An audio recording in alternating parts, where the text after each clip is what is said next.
Homemade borax ant killer works best when bait consistency and placement match ambient temperature. Borax dissolves more readily in hot water, so when preparing a sugar and borax solution, use warm water to create a uniform syrup that soaks into cotton or cardboard bait stations. Avoid making it so thin that it runs off surfaces, and avoid making it so thick ants cannot ingest it easily. At room temperature, the bait maintains a stable viscosity and remains attractive to foraging workers, so place stations in shaded, undisturbed pathways near trails and entry points where you have seen traffic. If you are using a dry bait formulation, mix borax with a fine carrier like powdered sugar or cornmeal and keep it dry and covered until deployment so humidity does not clump the particles. Avoid exposing liquid stations to direct sun because heat can speed evaporation and concentrate borax to levels that repel ants. And conversely, do not let bait freeze because ice will prevent ants from accessing the sugar and will break the emulsion structure. Check stations daily for the first week and refresh them when the liquid level drops by about half or the texture becomes grainy.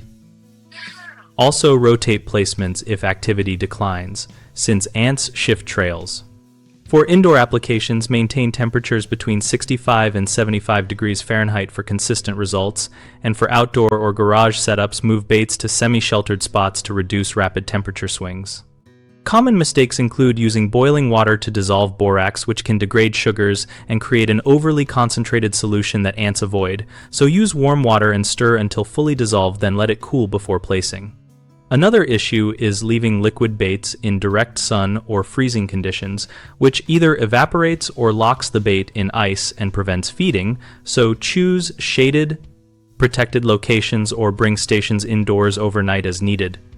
A third mistake is assuming more borax speeds colony control, but higher concentrations cause rapid ant mortality in foragers before they return to the nest. So stick to a low concentration such as 1 teaspoon of borax per 1 cup of sugar solution or 1 to 2% by weight in dry mixes, so the active ingredient is transferred through trophallaxis.